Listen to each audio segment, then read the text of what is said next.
Hey there, Boots Owen here. Happy New Year, first of all. I'm out in the garage, it's chilly enough. I've got one heater down here, another heater over here, a washing machine here, a tumble dryer here, another tumble dryer here, another washing machine here, and I'm going to wait her on for about 10 minutes. So, get a cup of tea and sit tight and listen to the update on the news of what's coming up. And apart from these four machines, in the cellar, in the house, still is the Miele Professional, which I haven't done anything more with or put back together. But I intend imminently to make some videos of that. So, here's some nonsense. Happy New Year! A bit of an introduction and a what should I do, perhaps. A Candy 7 kilo heat pump. Super easy iron. CBTDH7A1TE-80. I don't believe this to be very old, but it's a heat pump tumble dryer. And so I bought one recently, the Samsung, and it's working in my cellar quite happily. Paid 40 quid for it and cleaned it and it works.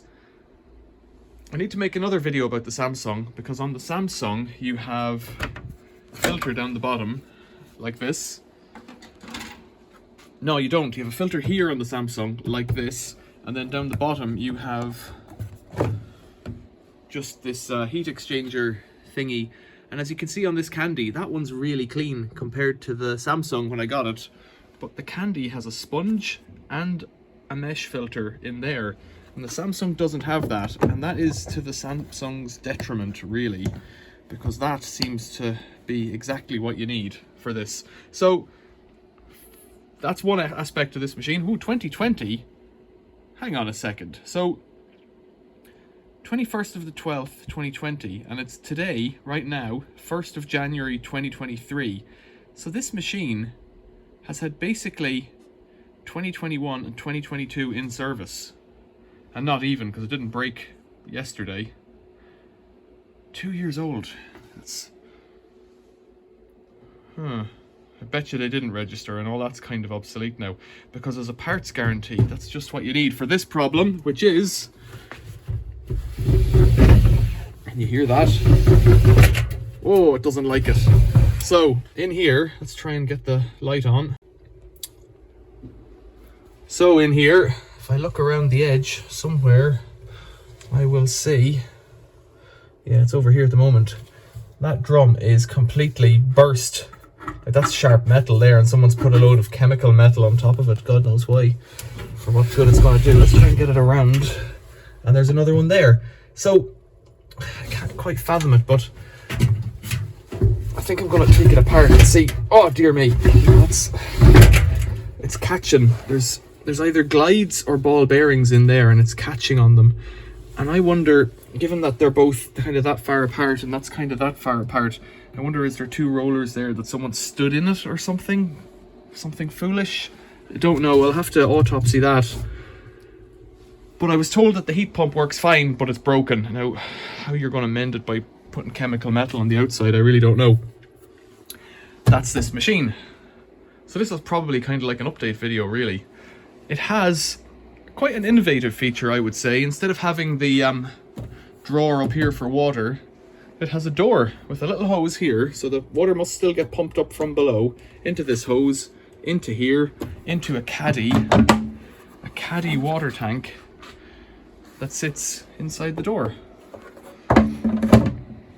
Slots in on the bottom, maybe. Oh, and clips in on top. There's that kind of a hook there too. So I think this is a cool design. It's relatively slim. It's slimmer than the Candy Grando Vita, the Spanish machine that's underneath, which is going to be featured in a couple of videos. I've already made the videos about that, but they're not uploaded yet. There's at least two relatively long willet washes, and I won't spoil the outcome, but you might be able to guess, given that there's two of them. This Candy easy case. Oh yeah, okay, so the easy case is probably this fellow here, because it's got that handle on it, that hand grip there. This is an integrated appliance, which is a bit grim, but well, it's not grim because it doesn't really matter. If you're using it in the cellar, it's fine, and if you're using it in the kitchen, well, you just stick a door on the cupboard there. I've plugged it in. I could do it again. There's a heater on the floor because it's freezing out here. 1st of January. You turn it on, it beeps, I've got it set to cotton. Yeah, we're getting the numbers up. It's flashing 230. Let's just change it for the sake of it. And like I can press the buttons and it does things. Whatever. Let's turn it off, because as soon as you turn it on, it goes clunk and gets stuck, because the motor doesn't have the torque, I guess, to overcome, and even my hand gets stuck, so it's not able to overcome that. So I think I'll take the top off that and have a look inside there, and I may do that in a separate video. I guess this is a Happy New Year video. I keep talking nonsense. Candy Grando Vita, you're in there too. Colorama is on because it's nippy out in the shed, as well as the little warm light heater. I think I bought that for £7 at a car boot sale with gas that I'm still using. The issue I have with gas heaters like that in the garage is not ventilation or anything. It's that the combustion of gas in a room like this creates a lot of moisture, and if the garage is cold, it'll condense, that moisture will condense on the tools, which is not good. Go back to the story. Found this yesterday, 31st of December, while out for a walk. I found this outside a house with its buddy, the Bosch, over there, which we'll see in a second, in the front porch of the house, and I thought they look a bit, you know, it wasn't a closed door porch or anything, it was just an overhanging porch, and I knocked on the door and somebody answered, and I said, "Are you getting rid of that?" And they said, "Yeah, take it if you want it." So I got the car and came back from my walk and fetched the candy, which you've just heard about. And this fellow over here, which is an older one, with a fake door panel on it, which is a bit... Anyways, it's a vented Bosch Classic 7. And they told me that the other one worked, but that this one doesn't work. Ew. That's smelly. I would say that looks like mouse droppings, but it's not, it's fluff. There's a cleaning effort in this machine. I think what we'll do with this is plug it in its own video and see what happens. It's got 2 bits of metal in that door lock there, but they feel connected. Take this out and wash it under the thing. It says fold it open, so I wonder, is that broken? It's because it's only got one side, but it doesn't look broken. But it's certainly not holding all of the stuff, so I don't know there. I don't think it's a... no, it doesn't look broken. Let's have a quick... No, there's nothing hingy on the bottom of that. It looks broken. It looks okay. Door seal's intact. Single door seal. It's a vented machine, so they're, you know, not particularly environmentally friendly, but they are what they are. It's got a selection of features. Don't know anything about it. It looks alright. It looks quite clean from what you can see up there.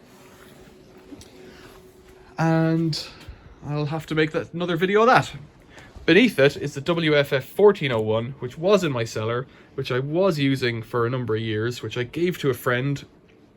And then, sometime before Christmas, a few weeks ago, the bearings have died, and I think I have spares. And I think, normally when I fix these Bosch ones, because I have the WFF 1800 that I was using for nearly 9 years, and what's the other one? The WFP and the WFK. I've done the bearings on a WFF 1800 before, and on the WFP 3300. I've done the bearings, but I've always done it with other jobs, so I've taken the machines quite apart, taken the drums out and stuff. But you can do the bearings on these from the back without taking the front or any of the rest of the machine apart. So you just take the back off, and you take this cast iron spider chassis thing on the back off with the bearings and the seal, and it should all be quite quick to do. Quick. So I want to do that to this machine and try and keep it on the road, because as far as I'm concerned, it's a good one. I think I have to take the motor off to get that chassis off. While I've got the motor off, I'll give it a blow with an airline and put new brushes in it, because when the motors die on these, you're out of luck, because a new motor, if you can get one, they're a few £100, and if you probably just can't get one. So that's that. 1, 2, 3, 4. I haven't said much about this candy. A mate gave me a text message, this will all be in the other video, saying it's on the street about 200 yards from my house. He lives up there, mate and a neighbour. So I went to get it. And I won't spoil the fun. It's in Spanish, I think. Maybe Italian. Don't know. Can't quite figure it out. Maybe a different language. You let me know in the comments, and subscribe to the channel if you haven't already, and have a happy new year. Thanks for watching. See you later.